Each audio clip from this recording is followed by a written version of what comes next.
আসসালামু আলাইকুম। Casual cooking পক্ষ থেকে আপনাদের সবাইকে স্বাগতম।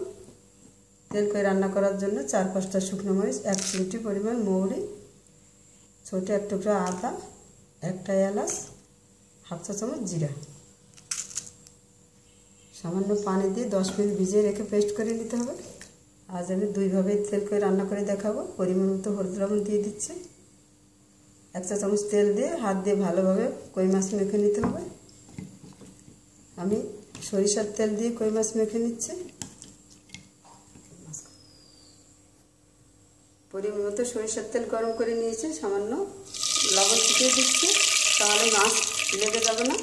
দিয়ে দিচ্ছি কই মাছ। কই মাছ বেশি সময় ভাজা যাবে না, তাহলে শক্ত হয়ে যাবে। আমি 2 থেকে 3 মিনিট উল্টে পাল্টে কই মাছ ভেজে নামিয়ে নেব। আমি কই মাছ ভেজে নামিয়ে নিয়েছি, বাকি কই মাছ একইভাবে ভেজে নেব। কই মাছ ভাজা তেলের মধ্যে দিয়ে দিচ্ছি সামান্য কালো জিরা, 1 চা চামচ পেঁয়াজ বাটা, 1 চা চামচ টমেটো পেস্ট। কিছুক্ষণ একটু নেড়ে চেড়ে ভেজে নিতে হবে মশলাটা। দিয়ে দিচ্ছি মশলা পেস্ট। এবার কিছু সময় নিয়ে মশলাটা ভালোভাবে ভেজে নিতে হবে। স্বাদ অনুযায়ী লবণ দিয়ে দিচ্ছি, সামান্য হলুদ দিয়ে দিচ্ছি, অল্প পানি দিয়ে দিচ্ছি। কই মাছে বেশি পানি দেওয়া যাবে না। দেখতেই পাচ্ছেন মশলা ফুটে উঠছে। এবার আমি কই মাছ দিয়ে দিচ্ছি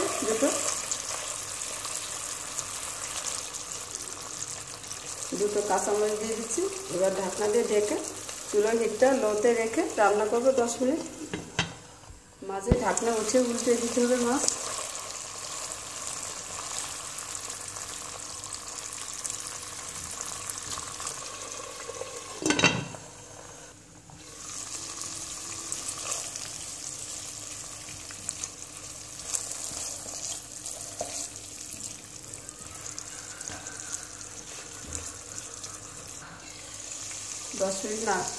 দশ মিনিট রান্না করলাম। এবার আমি নামিয়ে নেব। দেখতেই পাচ্ছেন মাছ অনেক সুন্দর তেল তেল হয়েছে।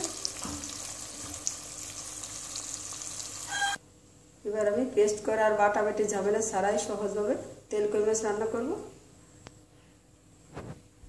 বড় এক কোয়া রসুন আমি একটু কুচি করে নিয়েছি। পরিমাণ মতো সরিষার তেল আমি নিয়ে নিয়েছি আগেই। রসুনটা একটু নেড়ে চেড়ে ভেজে নিতে হবে। এবার দিয়ে দিচ্ছি 2টো লবঙ্গ, 4-5টা গোলমরিচ, ছোট একটা এলাচ, 1 টুকরা দারচিনি, ছোট একটা তেজপাতা কুচি, 1 চা চামচ টমেটো পেস্ট দিয়ে দিচ্ছি,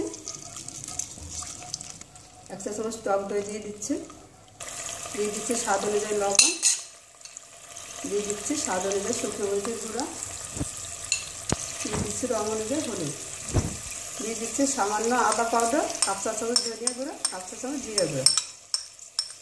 এবার কিছু সময় মশলা একটু নেড়ে চেড়ে কষিয়ে নিতে হবে। মশলা কষানো হয়ে গেলে এইভাবে তেল তেল হবে। আমি দিয়ে দিচ্ছি 4টা কাঁচামরিচ,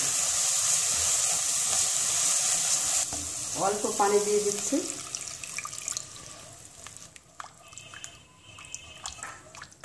মশলার ঝোলটা যখন পুরোপুরি ফুটে আসবে তখন মাছ দিয়ে দিতে হবে। সামান্য একটু চিনি ছিটিয়ে দিচ্ছি।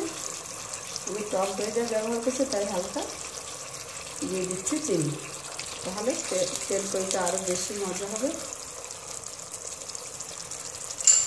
ঢাকনাতে ঢেকে দিয়ে একইভাবে রান্না করব। মাঝে ঢাকনা উঠিয়ে আমি উল্টিয়ে দেবো। এইভাবে উল্টে দিয়েই কয়েকবার রান্না করে নিতে হবে। হয়ে গেল তেল কই। এটা মশলা পেস্ট করা এবং বাটা মশলা দিয়ে করা। এটা শাহী তেল কই, মশলা পেস্ট করে এবং বাটা বেটে ঝামেলা ছাড়াই। হয়ে গেল খুব সহজেই 2 রকমের তেল কই। ভিডিওটা দেখার জন্য আপনাদের সবাইকে ধন্যবাদ। ভালো থাকুন, সুস্থ থাকুন। আল্লাহ হাফেজ।